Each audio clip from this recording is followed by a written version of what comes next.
جب منگیتر نے مداخلت کی اور آپ کے شوہر کو اس لڑکی کو جدا کرنا چاہا تو آپ کے شوہر نے لڑکے کی جان لے لی۔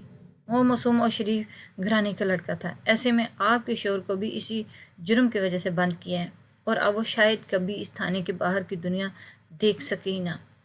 یہاں سے انہیں بڑی جیل میں منتقل کیا جائے گا اور پھر انہیں بھی اس کی سزا یعنی کہ اس سے پورا بدلہ لیا جائے گا۔ یہ کہہ کر اس نے ایک لمبی سانس چھوڑی اور میری طرف دیکھنے لگا۔ سگریٹ کے دھوئیں سے میرا دماغ گھوم رہا تھا۔ تو آپ کو کیا لگتا ہے آپ میرے شوہر کے لیے کوئی معافی تلافی کی گنجائش نہیں؟ میں اپنے شوہر کے بارے میں وہ بات سن کر میرا کلیجہ کٹا تھا۔ وہ بھی خاموش رہی کیونکہ میں نہیں چاہتی تھی اس خبیث شخص کو میرے گھر کے حالات کے بارے میں پتہ چلے۔ مجھے خاموش دیکھ کر وہ اور ڈرانے لگا، اگر تم مجھ سے نکاح کر لو تو تمہارا شوہر زندہ بچ سکتا ہے، ورنہ ایک ہفتے کے اندر وہ اگلی جہاں میں پہنچ جائے گا۔ اس نے تھانے کی چھت کی طرف دیکھ کر غلاظت سے اشارہ کیا۔ مجھ کو اس پر اتنی گھن آ رہی تھی، تم جیسا خبیث انسان میں آج تک نہیں دیکھا۔ میں نے غصے سے ٹیبل پر ہاتھ مارا اور غصے سے وہاں سے نکل آئی۔ حقیقت بھی یہی تھی، وہ کسی کی مجبوری کا فائدہ اٹھائے، اس سے برا کوئی بھی نہیں ہو سکتا۔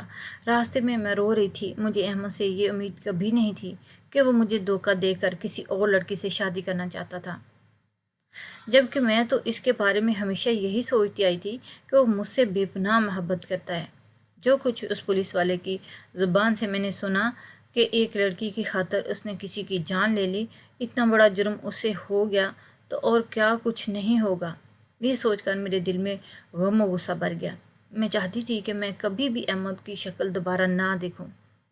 ساس میرا گھر انتظار کر رہی تھی، ان کے بھی آگے پیچھے پوچھنے والا کوئی نہیں تھا، ان کے بیٹے کے لیے اور ضمانت پر رہا کروانے تھانے جانے والا کوئی نہیں تھا۔ ایک میں ہی تھی جو ان کے بیٹے سے محبت کرتی اور اپنی دنیا اس کے لیے لوٹا بیٹھی۔ ساس نے مجھ سے تشویشی نگاہوں سے پوچھا، کیا ہوا؟ انہوں نے میرے بچے کو بند کیوں کیا؟ میں نے کوئی جواب نہیں دیا اور اپنے کمرے میں چلی گئی۔ وہ میرے پیچھے پیچھے میرے کمرے میں آ گئی۔ تب مجھے حقیقت بتانا پڑی۔ ساس سر پکڑ کے بیٹھ گئی۔ مجھے پتا تھا تجھے منحوس کے آنے سے ایسی ہی مصیبتیں نازل ہوں گی۔ مجھے یقین ہے یہ تیرے باپ اور بھائیوں کا ہی کیا ہوا ہے، وہی ایسا کر سکتے ہیں، ورنہ آج تک تو میرے بچے نے کسی چونٹی تک کو نہیں مارا۔ ایسا کیسے ہو سکتا ہے کہ وہ کسی لڑکے کا قتل کر لے؟ ارے ایسے لوگوں کی نشانیاں ہیں اور ہوتی ہیں، کیا تم نے دیکھا نہیں؟ میرا بیٹا گھر کبھی دیر سے نہیں آیا، وہ ہمیشہ تمہاری محبت میں دیوانہ بنا رہا ہے۔ آخر اس کا قصور ہی کیا ہے؟ ساس ماتھا پیٹنے لگی۔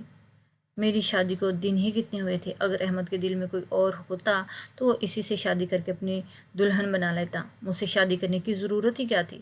پھر اتنے بڑے خاندان سے ٹکر لینا، ان سے لڑنا اپنے آپ کو موت کے منہ میں دھکیلنے کے مترادف تھا، مگر میں نے احمد کی نیت پر بہت جلد شک کر لیا۔ ساس کی باتوں سے مجھے سہارا ملا۔ میں سوچنے لگی کہ احمد اتنا برا بھی نہیں جتنا کہ میں نے سوچ لیا۔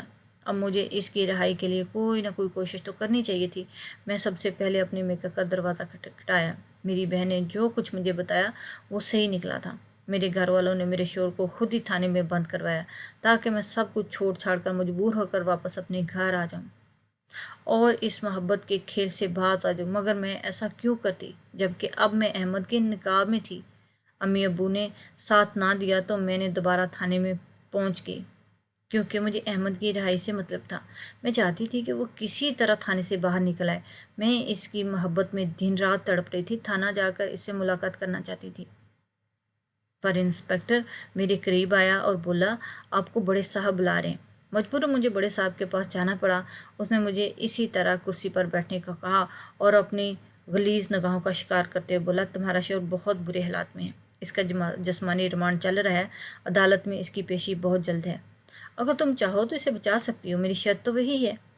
اور دیکھو میرے لیے کوئی مشکل نہیں ہے کہ میں اسے اس تھانے سے فرار کروا دوں، اسے کوئی کچھ کہہ بھی نہیں سکے گا۔ ہم نے بڑے مجرموں کو پناہ پیش کی ہے، ہمیشہ ہی پتہ ہے کہ کس کو کس طرح بچانا ہے۔ اگر تم میری شرط ماننے کو تیار ہو تو پھر بولو، میں تمہارے شوہر کو کل ہی رہا کروا دیتا ہوں۔ انسپکٹر صاحب، ہم نے محبت کی شادی کی ہے، میں نے اسے تقریباً اللہ کا واسطہ دیتے ہوئے گڑ گڑاتے ہوئے کہا۔ محبت کی شادی میں ایسا ہی ہوتا ہے، شوہر نے جرم کیا ہے، اس کی کوئی معافی نہیں۔ ہاں اگر تم میری بات مان لو تو اس کی زندگی بچ جائے گی، اگر تم اس سے سچی محبت کرتی ہو تو تمہیں اپنی محبت کی قربانی دینا ہوگی۔ اس کی بات سن کر میں سوچ میں پڑ گئی، اگر میں اس شخص سے شادی کر لیتی تو احمد جیل سے رہا بھی ہو سکتا تھا، اس کی زندگی بچ سکتی تھی اور وہ موت کا شکار ہونے سے بھی بچ سکتا تھا۔ یہی سوچ کر میں نے انسپیکٹر کو آفر پر غور کرنا شروع کر دیا، مگر وہ اس قدر خوفناک نظر آتا تھا کہ اس سے کوئی بھی لڑکی شادی تو کیا بات کرنا بھی پسند نہ کرے گی۔ رضامندی کے بعد جب میں نے انسپیکٹر سے احمد سے ملاقات کی خواہش ظاہر کی تو اس نے مجھے روک لیا۔ دیکھو، جب تم سے شادی کرنی ہے تو پھر تمہارا اپنے شوہر سے ملنے کا کیا جواز بنتا ہے؟ آخر مجھے اپنے شوہر سے طلاق بھی تو لینا ہوگی نا، نکاح پر نکاح تو نہیں ہوتا۔ ارے تم فکر نہیں کرو، یہ سب کچھ میں کر دوں گا، بس تم مجھے اتنی خوبصورت لگی ہو کہ میں نہیں چاہتا کہ تم میری آنکھوں کے سامنے سے ایک پل کے لیے بھی جدا ہو۔ اس کی جان بخشی تو کیا، میں کسی کی بھی جان لے سکتا ہوں تمہارے لیے، بس تم ایک بار ہاں کر دو، پھر دیکھو میں دنیا کی ہر نعمت تمہارے قدموں میں لا کر رکھ دوں گا۔ اس خبیث کی باتیں مجھے اس وقت بہت بری لگ رہی تھی، مگر میری مجبوری تھی کہ میں اسے سنتی جا رہی تھی۔ میری لاکھ منت کے باوجود بھی اس نے مجھے احمد سے ملنے نہیں دیا۔ احمد میرے دل و جان میں بستا تھا، وہ میری رگوں میں خون بن کر دوڑتا تھا۔ میں نے اس کے لیے اتنی بڑی قربانی دینے کا فیصلہ بھی کر لیا تھا، کیونکہ میں چاہتی تھی کہ میری وجہ سے وہ جیل میں سڑ سڑ کر ساری عمر نہ گزارے۔ میں نے ہر کوشش ہر بار آزما لیا تھا، میرے پاس آخری راستہ انسپیکٹر سے شادی کرنا ہی بچا تھا۔ میں نے اپنے شوہر سے ملاقات کیے بغیر ہی نکاح کی حامی بھر لی۔ شام کو انسپیکٹر مجھے اپنی گاڑی میں بٹھا کر ایک انجان جگہ پر لے گیا۔ یہ کوئی ہوٹل تھا جس کو دیکھ کر میرے ذہن کی یادیں تازہ ہو گئی۔ ہم بھی گھر سے بھاگ کر اسی طرح آئے تھے۔ آج میرے دل میں کوئی خوشی نہیں تھی، میری آنکھوں سے آنسو بہہ رہے تھے اور میں کسی اور کی ہونے جا رہی تھی۔ یہ کیسا نکاح تھا جس میں نہ میں نے عدت پوری کی اور نہ ہی کوئی اور کارروائی ہوئی؟ میں تو اپنے حواس کھو بیٹھی تھی۔ مجھے ان مسائل کا باریکی سے اندازہ بھی نہیں تھا، مجھے یہ بات معلوم نہ تھی کہ میں کیا کرنے جا رہی ہوں۔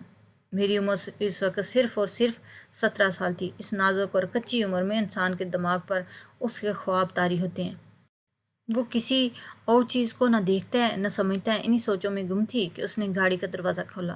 اس نے مجھے اپنے پیچھے آنے کا اشارہ کیا۔ میں اس کے پیچھے پیچھے کسی مجرم کی طرح چل رہی تھی۔ ہوٹل کے ریسیپشن پر جا کر اس نے میرے لیے اور اپنے لیے ایک کمرہ بک کیا۔ ہوٹل کا عملہ مجھے عجیب نظروں سے دیکھ رہا تھا، جبکہ وہ اپنی وردی میں ملبوس تھا۔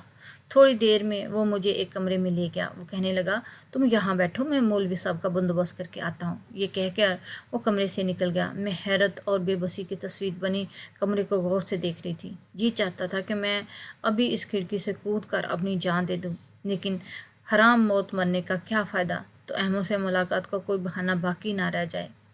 اس طرح کم از کم احمد کی زندگی تو بچا رہی تھی۔ اگر میں بھی مر جاتی تو خدا جانے میرے احمد کا کیا ہوتا۔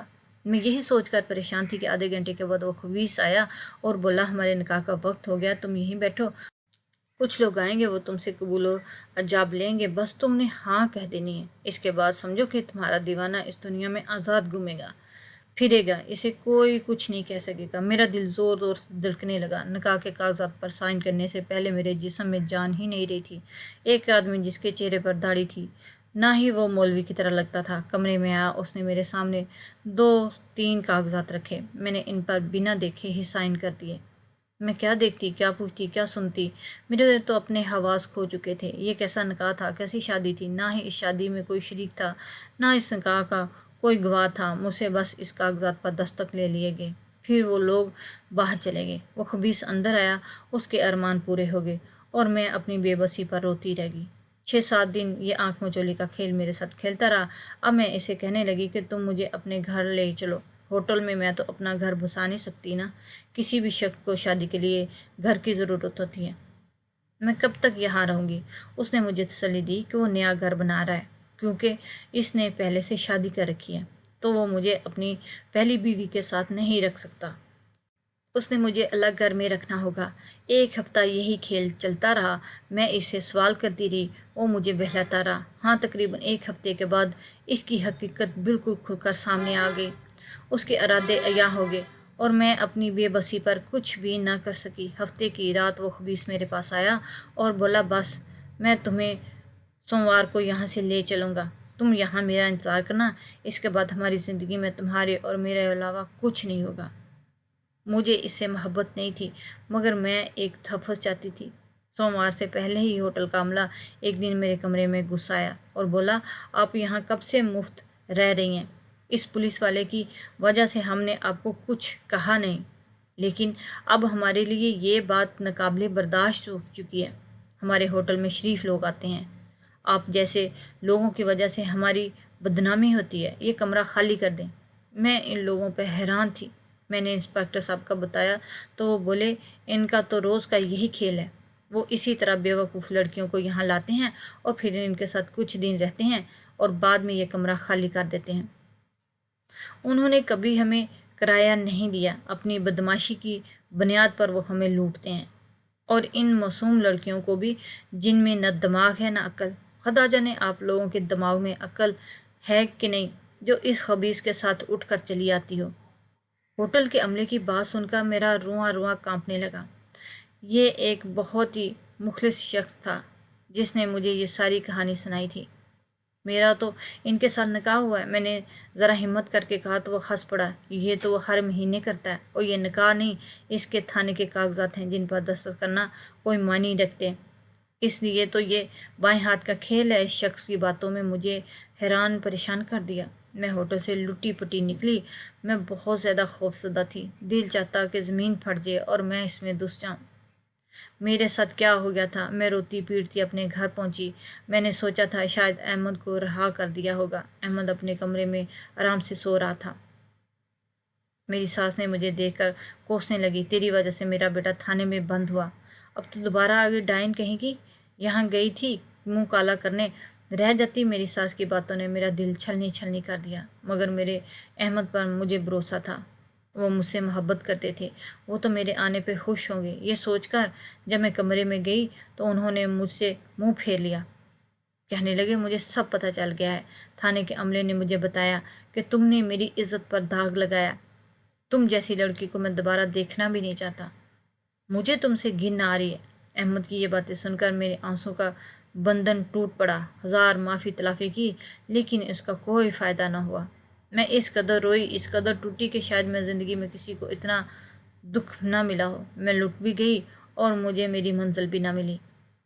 اب سوائے رونے کے کوئی کام نہیں تھا میرے پاس۔ میرا باپ چاہتا کہ میں دوبارہ ان کے پاس چلی جاؤں، جبکہ جو ماں باپ اور بھائی میری ہی عزت داغدار کرنے کے ذمہ دار تھے، میں ان کے گھر کیسے چلی جاتی؟ میں آج بھی دارالمان میں روپوش ہوں، اپنے ماں باپ اور بہن بھائیوں کا چہرہ تک نہیں دیکھنا چاہتی جنہوں نے میری ہستی بستی جنت میں آگ لگا دی۔